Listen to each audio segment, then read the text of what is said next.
Hello students, welcome to the new video of DK Goyal full book solution series. So students, आज की video में हम करने वाले हैं कैश बुक चैप्टर का क्वेश्चन नंबर 9 बी। इससे पहले के पिछले क्वेश्चंस मैं पिछली वीडियोस में करा चुका हूं। जिन स्टूडेंट्स ने वो वीडियोस नहीं देखी हैं वो क्लास 11 की प्लेलिस्ट खोल के सारी वीडियोस चेक कर सकते हैं। तो चलिए क्वेश्चन देखते हैं।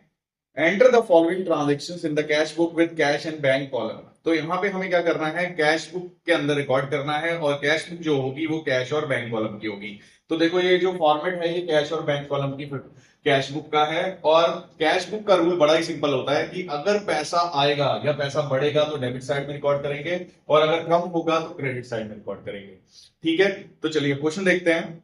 1 जून को cash in hand and bank overdraft हमको दे रखा है। 1 जून का मतलब होता है, कैश इन हैंड का मतलब यहाँ पे कि पिछले महीने का बैलेंस बचा हुआ पड़ा है। तो हम यहाँ क्या लिखेंगे, सारी ट्रांजेक्शन जून में हुई है तो हम क्या करेंगे, सबसे पहले यहाँ पे 2024 जून, तो सबसे पहले 2024 जून कॉमन बना लो दोनों तरफ।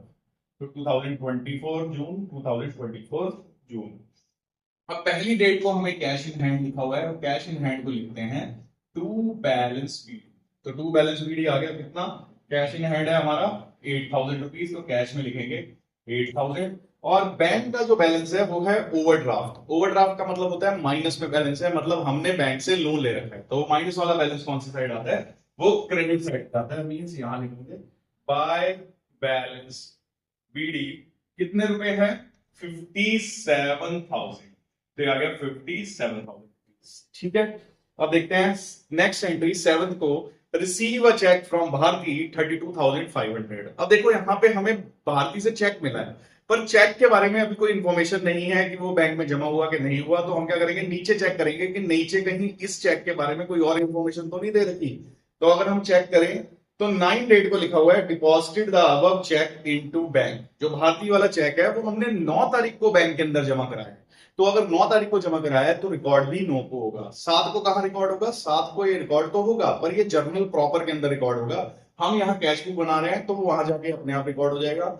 हम कब रिकॉर्ड करेंगे, जब बैंक में जमा होगा। तो बैंक में कब हुआ है, 9 को सबमिट, तो हम 9 को लिखेंगे। अब भारतीय नहीं लिखेंगे, अब हम लिखेंगे चेक इन हैंड, क्योंकि हम चेक इन हैंड सबमिट कर रहे हैं। तो हम लिखेंगे चेक इन हैंड और अमाउंट इसकी कितनी थी, अमाउंट थी 32,500। तो बैंक में लिख देंगे 32,500 रुपीज।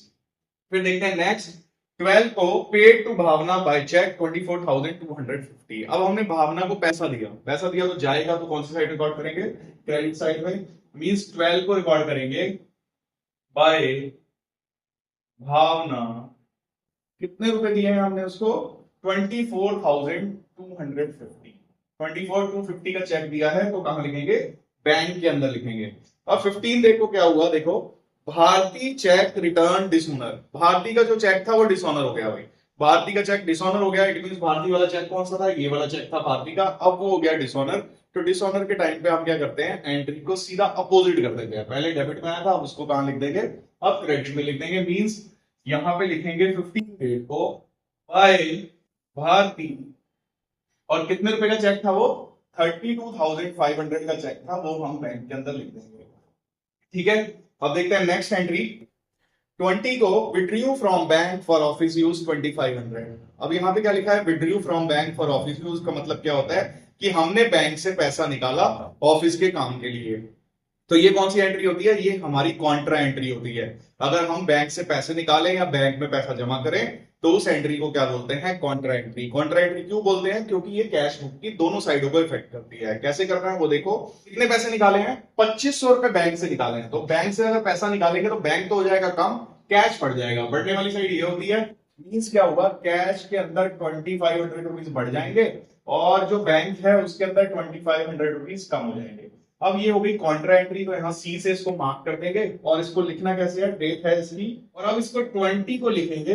अगर बैंक के अंदर लिखा हुआ है तो हम सिंपल लिख देंगे बाय कैश अकाउंट, और ऐसे ही यहाँ पे आ जाएंगे, ये भी कॉन्ट्रा एंट्री होगी, इसको सी से मार्क कर देंगे। 20 डेट को यहाँ कैश के अंदर लिखा है तो यहाँ हम लिख देंगे टू बैंक अकाउंट।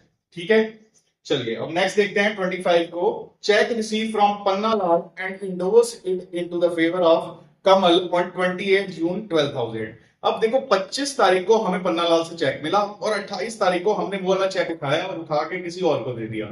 तो हमारे पास कैश का फ्लो नहीं हुआ क्योंकि हमने चेक को रखा अपने पास और 3 दिन बाद हमने क्या किया, उसको उठा के उसी चेक को किसी और को दे दिया, तो पैसा तो आया ही नहीं, तो यहाँ पे पैसे का फ्लो नहीं हुआ, तो इट मींस ये वाली एंट्री यहाँ पे नहीं आएगी। फिर नेक्स्ट देखते हैं 30 को, income tax paid by cheque.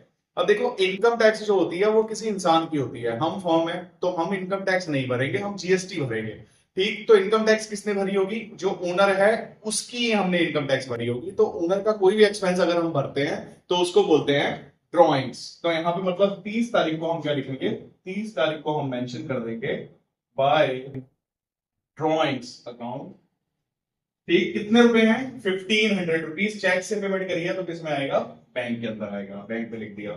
अब लास्ट है 30 को, बैंक चार्जेस 250। अब 30 तारीख को बैंक चार्जेस लगे तो बैंक चार्जेस लगेंगे तो पैसा कम हो जाएगा, कम होगा तो कौन सी साइड लिखेंगे, क्रेडिट साइड पे लिखेंगे। और बैंक चार्जेस है तो बैंक के अंदर से ही कटेंगे, 250 रुपीज बैंक के अंदर ही लिख देंगे, ठीक है।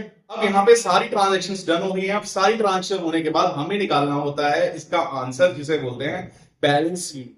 तो बैलेंस शीट कैसे निकलता है, बैलेंस शीट निकालने का सिंपल तरीका होता है कि हमें ज्यादा में से कम साइड को माइनस करना होता है। तो सबसे पहले हम कैश का निकालते हैं। तो कैश का अगर हम निकाले तो टोटल देखें अगर हम, तो यहाँ पे दो चीजें दे रखी हैं, 8000 प्लस 2500, टोटल करें तो कितना आ जाएगा, 10,500।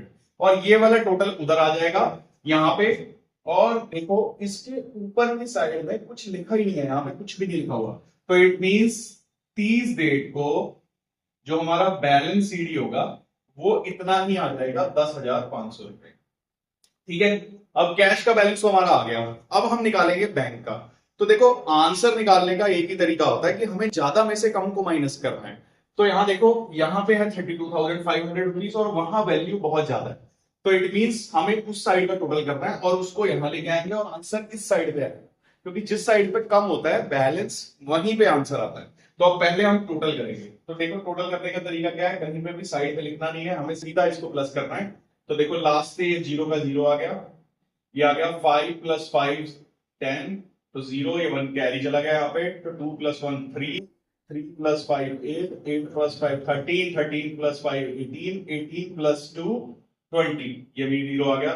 फिर 2 चला गया, अब ये हो गया 9, 9 + 14, 13 + 2 15, 15 + 2 17, 17 + 1 18, यहाँ पे आ गया 18, ये हो गया 1। अब 1 + 5 6, 6 + 2 8, 8 + 3 11, और 11 के बाद यहाँ पे कोई डिजिट नहीं है, तो टोटल आ गया यहाँ पे 11। टोटल यहाँ का आ रहा है 1,18,000। अब यही वाले टोटल को हम इस साइड ले आएंगे और इसमें से ऊपर वाली वैल्यू जितनी भी होती है सारी माइनस करनी है, यहाँ पे सिर्फ एक ही है, तो इसी को माइनस करके यहाँ पे 30 को लिख देंगे टू बैलेंस सीडी। तो देखो माइनस करके कितना आएगा, यहाँ पे है 118, तो पहले यहाँ से कैरी ले लो, ये हो गया 117, 1000 आ गया, 1000 में से 500 माइनस करो, कितना बचा 500। अब यहाँ 7 है, वहां 2 है, तो ये आ जाएगा 5। अब यहाँ 11 है, वहां 3 है, 11 - 3 कितना आ जाएगा 8। टोटल हमारा आंसर आ गया 85,500, ठीक है। अब इस बैलेंस शीट का मतलब क्या होता है, इस बैलेंस शीट का सिंपल सा मतलब होता है कि 30 जून को हमारी जो फॉर्म है उसकी तिजोरी है, उसके अंदर 10,500 रुपए तो कैश में पड़े हैं और बैंक का बैलेंस इस साइड आ रहा है, डेबिट साइड। इसका मतलब क्या है कि बैंक के अंदर 85,500 का लोन चल रहा है अभी हमारे ऊपर। अगर उस साइड आंसर आता तो हमारा आंसर प्लस में होता, डेबिट साइड में अगर आंसर आएगा तो हमारा आंसर इट मींस माइनस में चल रहा है। माइनस में आंसर आने का मतलब होता है कि हमारे ऊपर लोन चल रहा है, आंसर जो है हमारा जो बैलेंस है वो ओवरड्राफ्ट के अंदर है, ठीक है। तो आई होप आपको ये क्वेश्चन बहुत अच्छे से समझ आया होगा। हमारी वीडियोस को आप लाइक करें और चैनल को सब्सक्राइब करें और दूसरों के साथ शेयर करें, जिससे हर बच्चे को ये कॉन्सेप्ट समझने में प्रॉब्लम ना हो, ठीक है। मिलते हैं अगली वीडियो में नेक्स्ट क्वेश्चन के